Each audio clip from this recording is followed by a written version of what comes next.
Hi guys, and welcome to today's practice. So today is all about regulation, and this is the art of being able to regulate your emotions, your thoughts, and even your body's physical reactions to situations that might be overwhelming or overstimulating for you. And one of the ways that we can combat this is through the practice of one-pointedness. And this is the skill of being able to concentrate on one thing at a time and to take regular pauses throughout your day to apply that. And when we get into the habit of applying one-pointedness frequently, we develop the skill of handling stress better and removing ourselves from a stress response so that we can come back to a more calm state and into our relaxation response. So this is something that is trainable through habit and by keeping things quite simple. Now, when you're concentrating on one thing at a time, it can be absolutely anything. It might be an internal mantra, perhaps a word. I tend to use the word pause when I feel that sort of heightened sense of chaos building. And just by saying that to myself, pause, everything automatically starts to calm down. And I can start to soothe the body by slowing down the breath and just taking that conscious pause before I continue on. It doesn't have to be a word though, it might be an object in the room or space that you are in. It just might be zoning in on the breath and consciously doing that regularly. So we're going to start off with a little bit of guided movement just to help to open up the body and to feel a little bit more fluid and empowered. And then I'm going to guide you into a short mindfulness practice from there. So to start off with, you're going to come down along the floor, reclining down in any way that feels comfortable. If you're approaching from bent knees, you might like to roll the chin down to the chest, guiding the spine part by part to release all the way out until that meets the back of your head. Your knees then can lift up towards your chest, flexing through the feet. Hug them in initially nice and close, and then soften a little through the arms as you start to circle around. So you're going to start off with a nice small circle, breathing steady, as if you were drawing that circle on the sky or the ceiling above you. And then if comfortable, your circle can grow larger, so targeting a larger area of your back and abdominal region, keeping the belly nice and soft here. A few times in one direction, and then start to work this in the opposite way, starting with a nice small circle. Breath is nice and steady. And then if comfortable, allowing that circle to grow larger, targeting a much larger area of your body. And applying a nice beautiful massage here. Good, and then this time as you come to rest back into center, we're actually going to drop the feet down to the floor. Rock and roll from side to side a little so that you can slide now the hands underneath the buttocks. Palms facing down to the floor here, and elbows are a little out to the side, but you can adjust your body for comfort here. Now, for any reason, if this is not comfortable for you, instead of using your hands, you can get a rolled up towel, something that's just going to support and elevate you slightly off the floor, taking some of the pressure off your back. Now, once you've got that elevation and support underneath you, we're again going to bend the knees in towards the chest and then work on extending the legs upward towards the ceiling. So we can aim here for straight legs, but again, if this is not a comfortable position to be in for your body, you might start off with the knees a little bit bent or remain in that position. From here though, we're going to work on guiding up through the heels and drawing down through the toes. And this is known as supported Viparita Karani, or legs up the wall position, but without the wall today. Breathing. Going to create some positive tension throughout the abdominal muscles here to support you, keeping you nice and steady. Now you can either continue to hold in this vertical stretch, or if comfortable, your left leg is going to remain where it is, as right leg just opens up a little smidge out to the right side. You don't have to come too far. Both legs are still really working here, continuing to lead through the heels. Facial muscles nice and relaxed. And then slowly that leg is going to come back to center, reaching from hip to heel, and then allowing the left leg to open out to the side. Doesn't have to be too far. Slowly from here, that leg joins the stretch again, and now both legs can come apart, reaching through the heels. Creak, crack, go my hips, maybe yours too. And then carefully back into center. One last reach, and then bending through the knees to draw back in towards the chest. You can rock and roll again now to release your hands out. We're going to drop the feet down to the floor. Choose the side that you would like to roll over onto. You can extend that arm back behind you, roll your body over as one unit, and from there we're going to come up over into hands and knees position. Positioning your body more towards the back edge of your mat here, and bringing your knees and feet together if possible. Tops of the feet nice and flat to the floor. Then going to work to sink your hips back and down towards your heels. A little wriggle to adjust and to get nice and cozy and comfortable there. And then allow your fingers to slide as far out in front as they're comfortable to go. A nice strong grip through the pads of the fingers as well. And then you can let your forehead fall down towards the floor here. So I'm going to be guiding you through a sequence known as the Swan Flow. So it's a strong sequence, but a nice graceful one as well that helps to linger throughout the whole body. So from here, going to take a nice deep breath in and out to prepare for movement.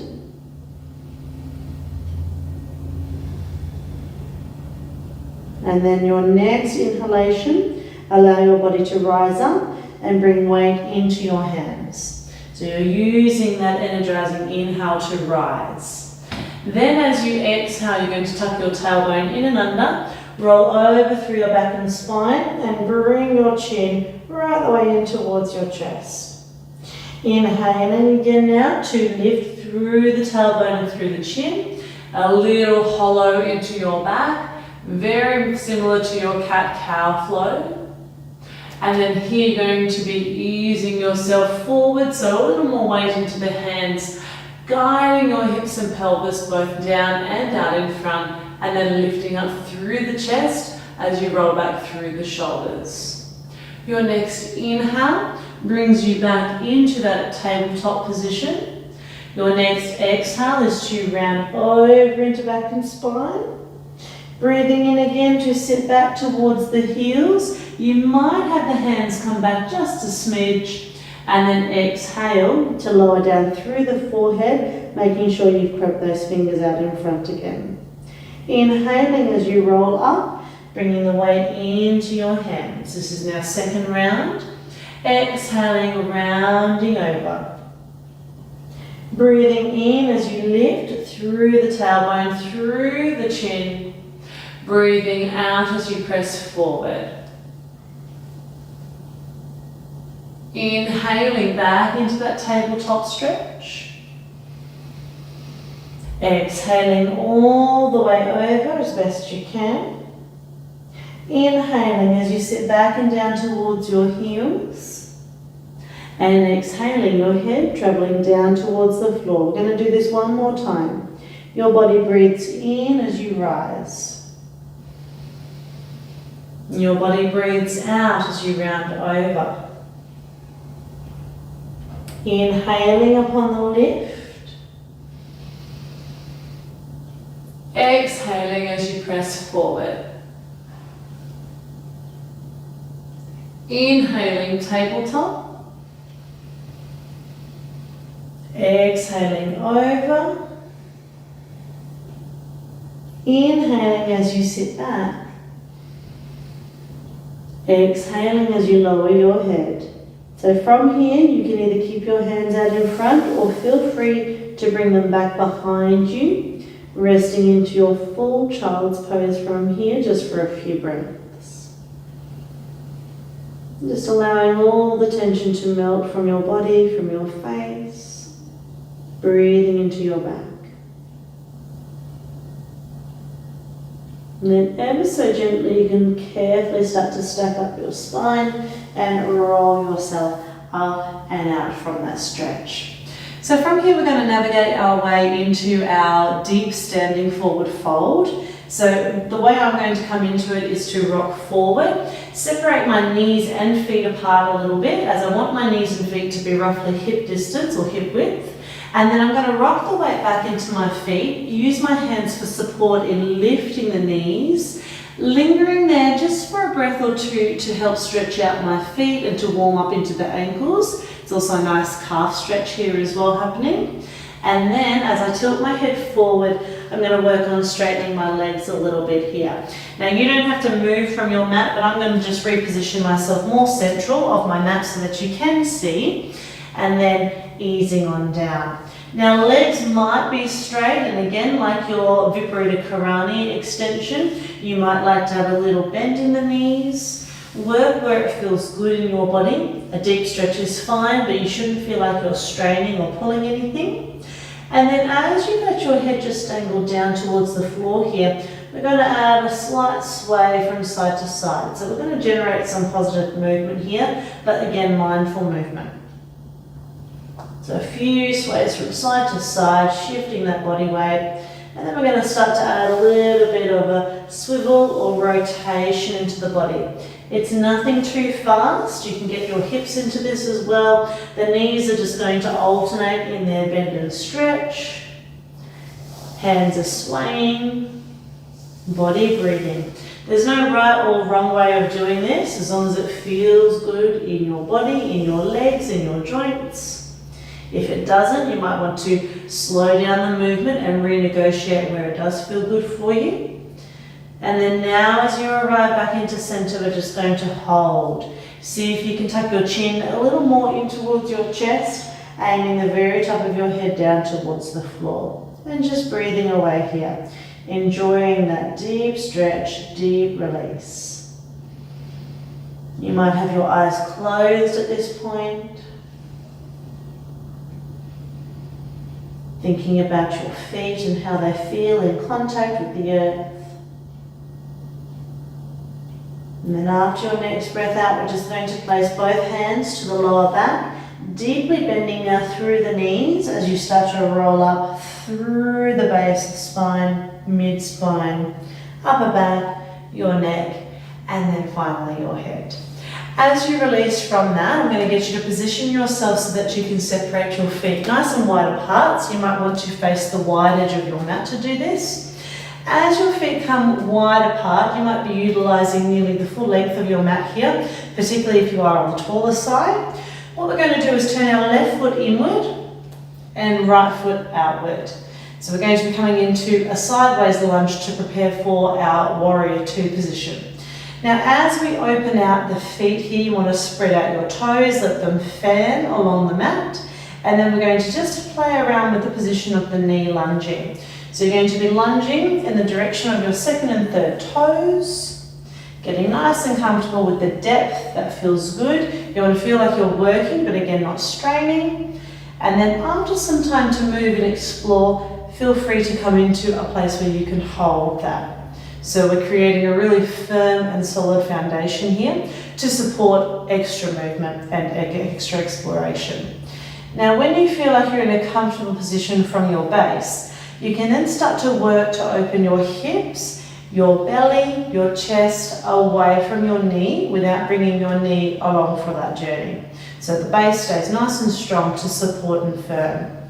So from here we create lightness and openness then throughout the torso. And if comfortable, your arms come out wide in line with your shoulders. So you can have a quick check from left to right to check on the height and see if they have come to align with the shoulders. Again, if that's too high, you might lower a little bit more, or sometimes it is preferable just to hold onto the hips. So you can certainly come into that if the shoulders aren't really liking the extension today. When you come into the full position here, you're looking over your right fingertips and just seeing if you can sink a little deeper into it. Breathing to keep you nice and calm. And if you feel really static in this, you can add a little sway from side to side. No matter what we're holding, you don't have to feel like you're frozen in the position if your body finds it more beneficial to move and adjust.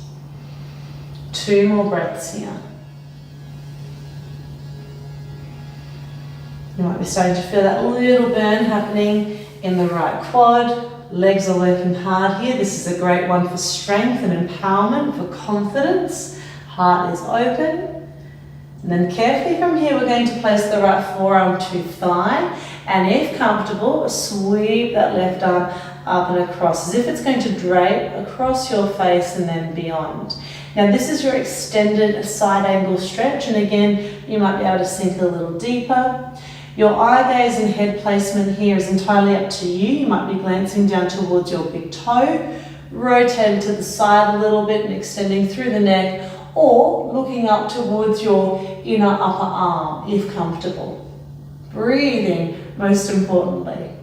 If you get a little bit shaky, refirm some place for your eye gaze. I felt that shakiness into my body just a moment ago. And that's probably my body's way of telling me I'm talking too much. And then slowly from here, this top arm is going to drape past the face now, heading towards the floor. I'm going to rotate more centrally now and adjust your right foot so it's angled a little more forward. If you can, take your feet once or twice wider apart, and then we're going to hinge from the hips, lengthen the spine initially forward, and then downward towards the floor. Letting go into a nice wide forward fold. And again, you don't have to feel frozen in the position. You don't have to hold this statically. You are free to move and explore. And every day these positions might feel really different in your body. 2 more breaths here.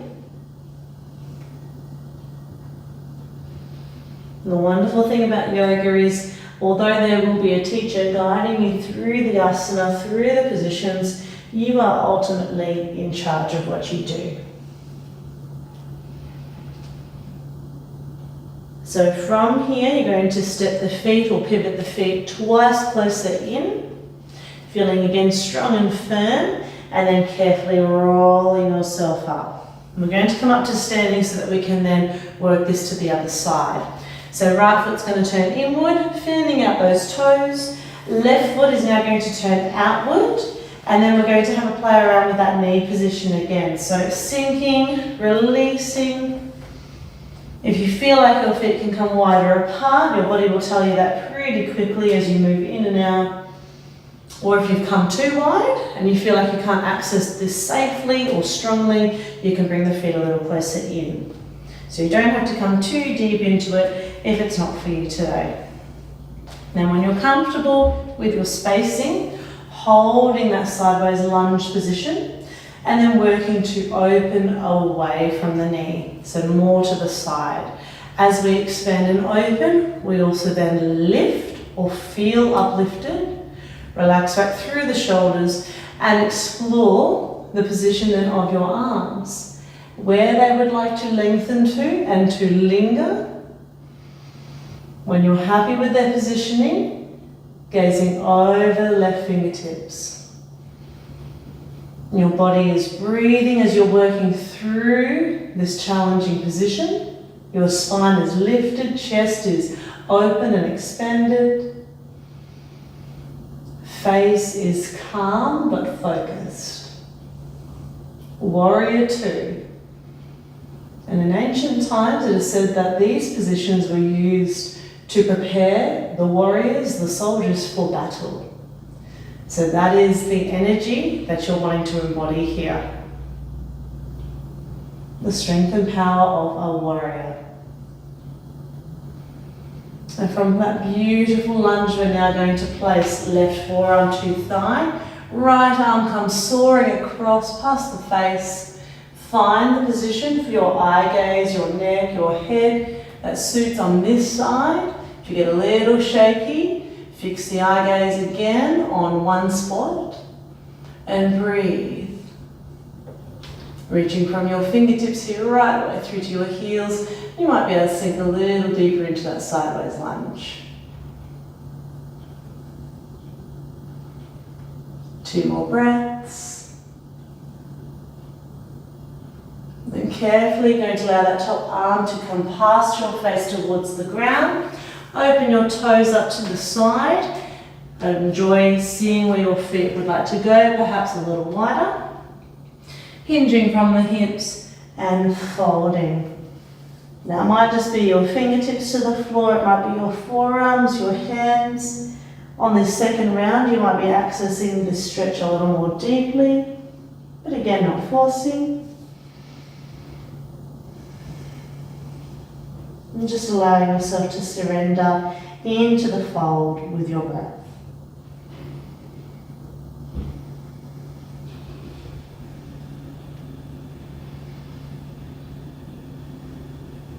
Two more breaths here.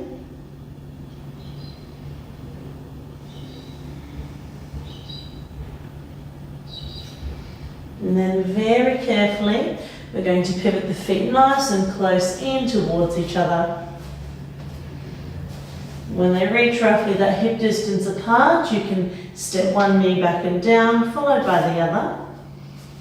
And perhaps come to rest into kneeling, into your Vajrasana.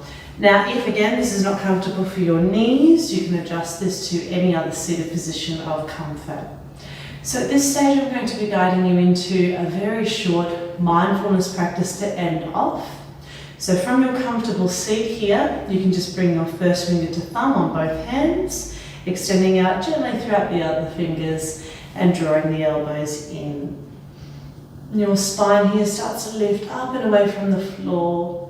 Chest again is open, shoulders relaxing back and down, neck nice and loose. The eyes have closed without any force, without any pressure. And just spending some time relaxing the facial muscles here, consciously letting go of tension. So here we're just focusing in on the breath and experiencing longer, softer breaths rolling into the body, and then deeper, warmed breaths releasing out from the body. Not trying to take over too much with the control of that, but just enjoying how that can naturally just evolve. Long breaths in, deep breaths out.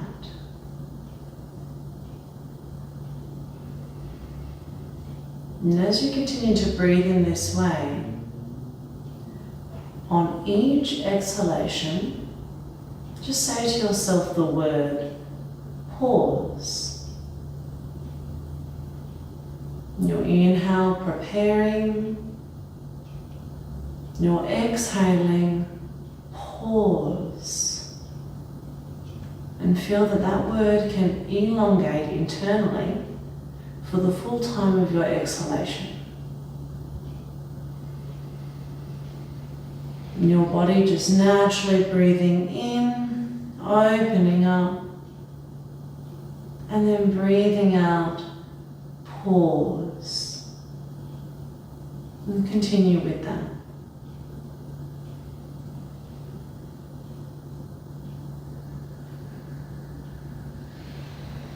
And just start to see if you can lengthen those exhales even the tiniest bit longer.